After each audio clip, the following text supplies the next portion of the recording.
नमस्कार बंधुरा प्रमिलास किचेने आपनादेरके स्वागत। आजकेर आमार रेसिपि दई बड़ा साथे आमी तीन रकमेर चाटनी बानिये देखाबो। तो एखाने सबार प्रथमे आमी बिरिर डालके भिजिए रेखेछिलाम प्राय 8 घंटा मतन। तो एटाके आमी आदा और काँचा लंका दिए समस्त बिउलिर डालके बेटे नेब।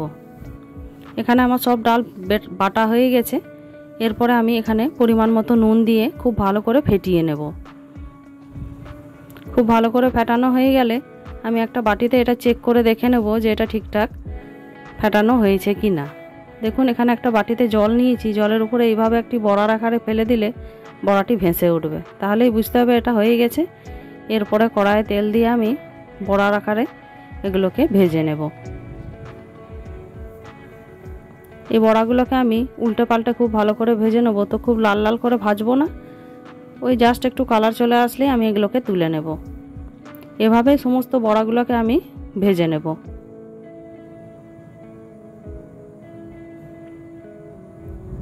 এখানে আমার সমস্ত বড়া ভাজা হয়ে গেছে দেখুন। তারপরে আমি এখানে গ্রিন চাটনি বানিয়ে দেখাবো। তো সবার প্রথমে এখানে আমি पुदिना पाता निয়েছি, তার সঙ্গে দুটো কাঁচা লঙ্কা এবং আরও কিছুটা ধনে পাতা। এরপরে দিয়ে দেব পরিমাণ মতো নুন আর 1.5 চামচ মতন চিনি দিয়ে সব কিছুকে ভালো করে মিশিয়ে বেটে নেব। এখানে আমার গ্রিন চাটনি রেডি, বাটা হয়ে গেছে। এবারে আমি আরেকটা চাটনি দেখাবো, যেটা হচ্ছে টমেটো সস দিয়ে আমি চাটনিটা বানিয়েছি। এখানে সস নিয়েছি, তারপরে 2 চামচ মতন চিনি নিলাম। এরপরে জল দিয়ে খুব ভালো করে এটাকে ঘেটে নেব। জল দিয়ে ঘাটা হয়ে গেলে এর মধ্যে আমি গুঁড়ো মশলা করেছিলাম গোটা জিরে, গোটা ধনে আর শুকনো লঙ্কার, ওটা এর মধ্যে দিয়েছি, সামান্য একটু নুন দিয়েছি। তারপরে এখানে আমি তেঁতুলের চাটনিটা বানাবো। তো তার জন্য সবার প্রথমে আমি চিনি নিয়েছি, চিনিটাকে এরকম ক্যারামেল করতে দিয়ে দেবো। তো যেই একটু লাল লাল হয়ে যাবে খুন্তির সাহায্যে খুব ভালো করে নেড়ে চেড়ে এটাকে রেডি করে নেব। তো এখানে আমার চিনিটা অনেক লাল হয়ে গেছে। এবারে এটার মধ্যে একটু জল দিয়ে দেবো।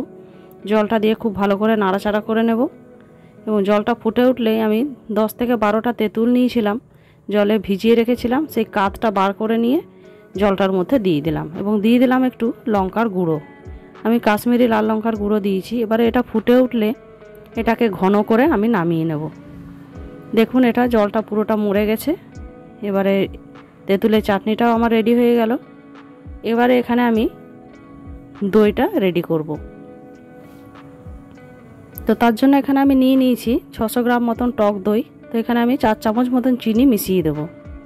মিশিয়ে দিয়ে একটা হাতার সাহায্যে খুব ভালো করে ঘেটে নেব। ঘেটে নিয়ে গোটা জিরে, গোটা ধনে আর শুকনো লঙ্কার যে গুঁড়ো করে রেখেছিলাম সেটা দিয়ে আরও ভালো করে মিশিয়ে নেব। অনেকে শুধু দইটা দিয়ে মশলাগুলো পরে দেন, আমি মশলাটা এর মধ্যেই মিশিয়ে দিলাম। তো তারপরে দিয়ে দিলাম 1 চামচ মতন বিট লবণ। বিট লবণটা দেওয়ার পরে আবারও খুব ভালো করে আমি দইটা ফেটিয়ে নেব। যতক্ষণ না পর্যন্ত আমার চিনিটা গলে আসছে আমি এটাকে ফাটাতে থাকবো। তারপরে হালকা গরম জলে আমি বড়াগুলো ভিজিয়ে রেখেছি মিনিট 20 মতন। বড়াগুলো ভেজানো হয়ে গেছে। এরপরে আমি তুলে নিয়ে এটাকে সার্ভ করব। তো দেখুন এখানে আমি 3টে বড়া নিয়েছি এবং যে দইটা ফেটিয়ে রেখেছিলাম এটা এর উপরে দিয়ে দেব। দইটা দেওয়া হয়ে গেলে এখানে আমি যে টমেটো সসটা রেডি করেছিলাম সেটা এর উপরে দিয়ে দেব। এইভাবেও আপনারা চাটনি বানিয়ে দেখতে পারেন। সব সময় তো তেঁতুল পাওয়া যায় না, এই টমেটো সস দিয়েও চাটনিটা বানালে খেতে ভালোই লাগে। তারপরে দিয়ে দিলাম একটু গ্রিন চাটনি।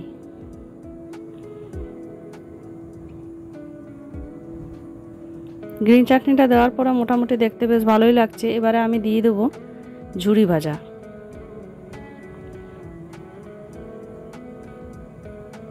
দেখুন এখানে আমি যে ঝুরি ভাজাটা রেখেছিলাম সেটা দিয়ে দেবো। তারপরে একটু যে গুঁড়ো মশলাটা করেছিলাম সেটাও একটু দিয়ে দেবো। এখানে দই বড়া আমার একদম রেডি। রেসিপি ভালো লাগলে অবশ্যই সাবস্ক্রাইব করে আমার পাশে থাকবেন। ধন্যবাদ।